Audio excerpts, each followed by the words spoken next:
नमस्कार दोस्तों, bright future academy Sonipat के ऑफिशियल यूट्यूब चैनल पर आप सभी का एक बार फिर से स्वागत है। देखिएगा, हम जो नंबर सिस्टम का पार्ट 1 लेकर के आए थे, तो ये पार्ट 2 है। अगर आप लोग स्टेट से रिलेटेड, सी टेट से रिलेटेड, डीएसएसबी और एचएसएससी के ऑल एग्ज़ाम्स जो भी हैं उनसे रिलेटेड अगर आप तैयारी कर रहे हैं तो आप लोग चैनल के साथ बने रहिएगा। देखिएगा, नंबर सिस्टम एक सिंपल सा आप लोग देखते होंगे कि टॉपिक है, आप इसको आसानी से कर सकते हैं, लेकिन कुछ मिस्टेक रह जाती हैं, उन्हीं के ऊपर ये वीडियो है। मिस्टेक्स कहाँ रह जाती हैं और आप जो है क्वेश्चन किस प्रकार के आपको देखने को मिल सकते हैं।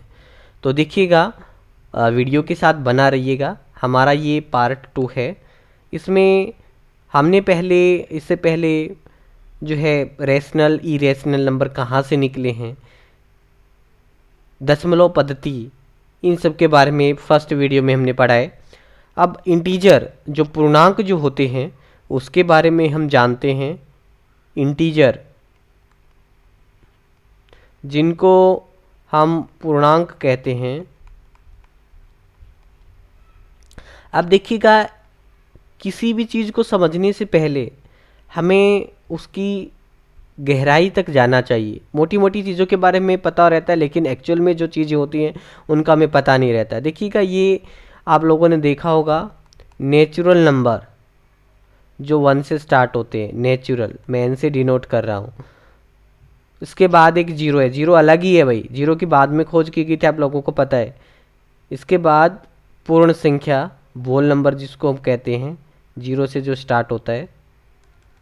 ओके, अब आप लोगों से क्वेश्चन पूछ लिया जाता है नेचुरल नंबर कौन से हैं।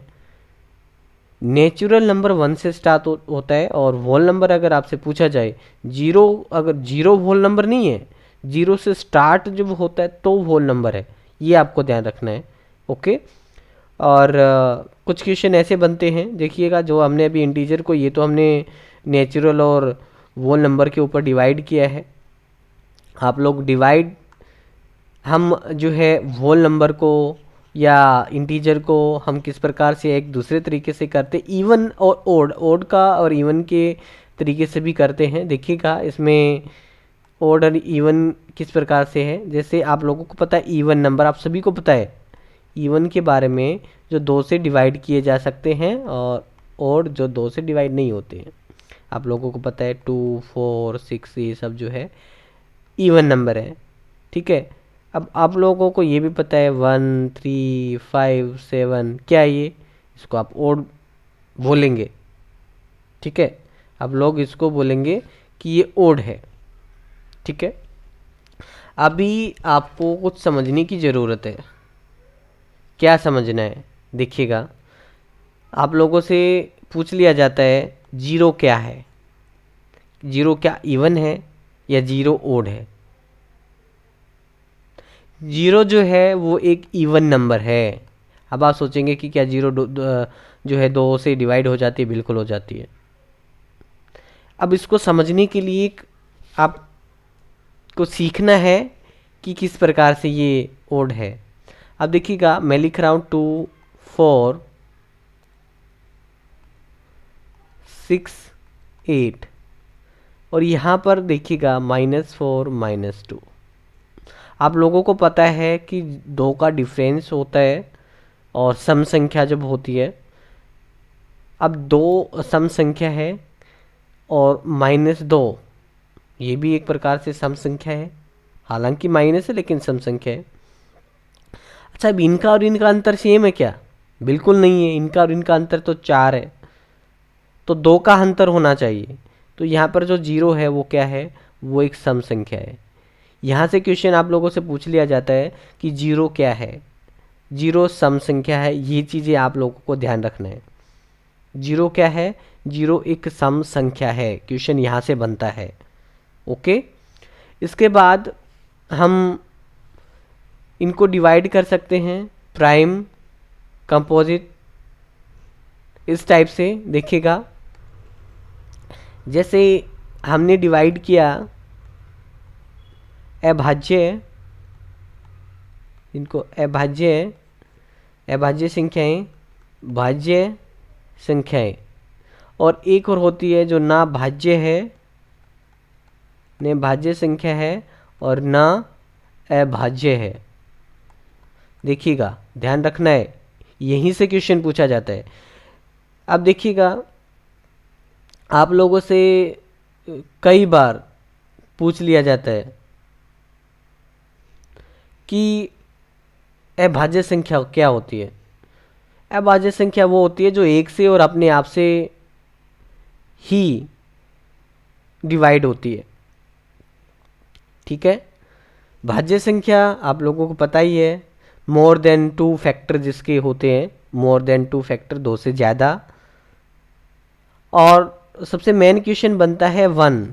1 जो है वो ना भाज्य संख्या है और ना अभाज्य संख्या है। इसको आप नोट कर लेंगे। 1 से क्वेश्चन बनता है कि 1 क्या है, 1 ना भाज्य संख्या है ना अभाज्य संख्या है।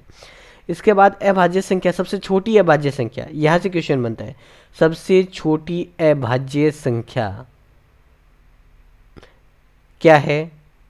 सबसे छोटी 1 है, 2 है, 3 है, बताओ। सबसे छोटी अभाज्य संख्या 2। यहाँ पे आप लोगों को ध्यान रखना है, 2 अभाज्य संख्या है और 2 एक ऐसी संख्या है जो अभाज्य भी है और सम भी है। और कोई दूसरी संख्या हो तो बताओ जो अभाज्य भी है और सम भी है। नहीं, केवल 2 ऐसी संख्या है जो भाज्य संख्या, सॉरी, जो अभाज्य संख्या भी है और जो सम संख्या भी है। भाज्य संख्या तो आप लोगों को पता ही है, जिसके 2 से ज़्यादा फैक्टर होते हैं। 4 हो गया है, 6 भी है, और भी आपको पता है 8, 9। ये सब क्या है, भाज्य संख्या। तो एक तो हम लोगों ने सीखा कि एक जो है वो ना तो भाज्य है और ना अभाज्य है। आपसे पूछा जाए सबसे छोटी अभाज्य संख्या, तो सबसे छोटी अभाज्य संख्या होती है 2। तो इन चीज़ों को आपको ध्यान रखना है, यहाँ से क्वेश्चन पूछा जाता है। एक मैंने अभी बताया आप लोगों को कि एक 0 जो है एक इवन नंबर है, ये भी आप लोगों को ध्यान रखना है। 0 क्या है, 0 एक इवन नंबर है। और 0 जो है वो इवन नंबर कैसे है वो भी आप लोगों को पता होना चाहिए। देखिएगा, उसके लिए आप समझेंगे कि 0 को इवन नंबर क्यों माना गया है। अच्छा, आप लोग बताएंगे कि इवन प्लस इवन क्या आता है। आप लोगों को पता है इवन और इवन को हम ऐड करें तो इवन आता है, बिल्कुल बात सही है। अच्छा, ओड को प्लस ओड को हम ऐड करें तो क्या आता है, तो इवन आता है, बिल्कुल फैक्ट है ये। इवन में हम ओड ऐड करें तो ओड आता है, बिल्कुल सही बात है। इवन 2 है, 2 में ऐड कर लो 4, इवन आ गया। एक ओड ले लो, 3 ले लो, एक और ओड ले लो, 5 ले लो, तो क्या आ गया, 8। 8 क्या है, इवन नंबर है, बिल्कुल सही बात है। एक इवन है, 4 ले लो, एक ओड है, 3 ले लो, कितना हो गया, 7। ओड आते हैं, बिल्कुल सही है। अच्छा, अब आप लोगों को समझाने के लिए बता रहा हूँ कि 0 को हमने इवन नंबर क्यों माना है। ठीक है, अच्छा, 0 को अगर हम ओड माने, 1% हम मान लेते हैं, अगर 0 को हम ओड माने तो यहाँ पर हमने मान लो ओड प्लस ओड हमने लिख दिया, तो आया क्या, 3। 3 तो ओड है, लेकिन यहाँ पे ये वाला जो है, देखो, ओड प्लस ओड, ये वाला इवन आना चाहिए लेकिन नहीं आया। तो इसका मतलब 0 क्या है, 0 ओड नहीं है, 0 इवन है। ओके, और यहाँ पे देखो इवन प्लस ओड, अगर हम 0 को इवन मानते हैं और इसमें एक ओड जो है वो ऐड करते हैं तो ओड आता है, तो ये बिल्कुल ओड आ रहा है, यानी कि विषम संख्या आ रहा है।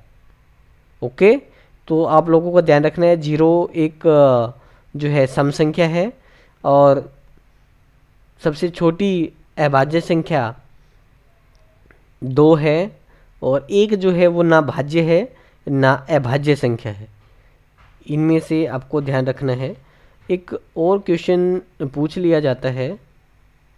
क्वेश्चन कहाँ से पूछा जाता है, एक क्वेश्चन ये पूछ लिया जाता है, आपको पता होगा अभाज्य संख्या, सह अभाज्य संख्या, सह अभाज्य संख्या, सह अभाज्य संख्या जैसे 2, 3, 5, 7। इसके बाद और भी पूछ लिया जाता है आपेक्षित अभाज्य, आपेक्षित अभाज्य संख्या, आपेक्षित अभाज्य। इसमें क्या होता है, इसमें HCF 1 होता है। HCF क्या होता है, 1 होगा, दोनों का HCF जो है संख्याओं का 1 होगा।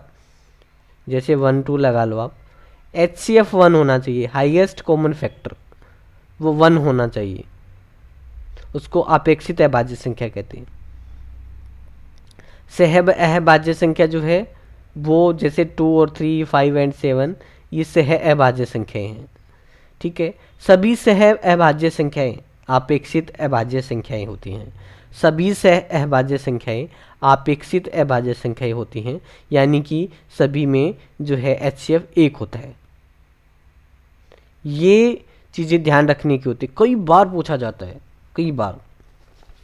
आपके रिवीजन के लिए बताऊं कि जो पहले वाला है आपने उसमें किया होगा कि जो परिमेय संख्या होती हैं उनको कैसे A और B के बीच में अगर पूछा जाए तो कैसे आप बता पाओगे। आपको फॉर्मूला पता था a+b/2, अगर ये आपको नहीं मिल रहा है तो ak+b/k+1 ये आप लगाएंगे तो आपको मिल सकता है। जैसे अभी मैं आपको बताऊं कि 2a+b/3, यहाँ पे 3 क्यों होगा, क्योंकि k की जगह 2 रखा है तो हमने k में ऐड करना है 1। तो ये छोटी छोटी चीज़ें आप लोगों को याद रखनी हैं जो आपके लिए ज़रूरी हैं, बहुत ज़रूरी हैं अगर आप कोई भी एग्ज़ाम दे रहे हैं। ये सिंपल सा फॉर्मूला, ये फॉर्मूला आपसे पूछा गया था, ये फॉर्मूला कई बार पूछा जाता है, इसको आप नोट कर लेंगे, बहुत ज़रूरी है। ये वाला फॉर्मूला जो है बहुत बार पूछा जाता है। सम संख्याएं, विषम संख्याएं, सह अभाज्य संख्याएं, अपेक्षित अभाज्य संख्याएं, ये सब क्वेश्चन आपका बनता है। तो आप सभी से एक निवेदन है कि जब भी आप एग्ज़ाम दो आप अपने माइंड को फ्रेश रखो। कई बार क्या होता है, आपके ऊपर बर्डन होता है कि मुझे टेस्ट करना है, देन आप क्या करते हैं, जो चीज़ें आपको आती हैं वो गलत कर देते हैं। जब घर आते तब आपको पता लगता है कि मेरे 3 से 4 नंबर आते हुए गलत हुए हैं, और वो आते हुए गलत इसीलिए होते हैं कि उस समय आपका माइंड फ्रेश नहीं है, उस टाइम आप बर्डन मान रहे हैं। तो आप लोगों को उस चीज़ का बर्डन नहीं लेना है, अपने आप को एग्ज़ाम के समय में फ्री महसूस करना, रिलैक्स महसूस करना है और आपको मेहनत करनी है। और ऐसे ही हम आगे वीडियो लाते रहेंगे, जो बेसिक चीज़ें हैं जहाँ पे हम लोग गलतियाँ करते हैं उन चीज़ों को समझने की ज़रूरत है। तो आप सभी से यही गुजारिश है कि आप अच्छे से पढ़ो, ध्यान से पढ़ो, छोटी छोटी चीज़ों को क्लियर करो, वो छोटी चीज़ें ही आपके टेस्ट को क्लियर करवाती हैं। क्योंकि जिनको हम नकार देते हैं कि ये मुझे आता है, लेकिन वहीं से कुछ क्वेश्चन बनते हैं जो आप छोड़ देते हैं। वीडियो पसंद आए तो लाइक कीजिएगा, शेयर कीजिएगा, चैनल को सब्सक्राइब कीजिएगा। Thank you.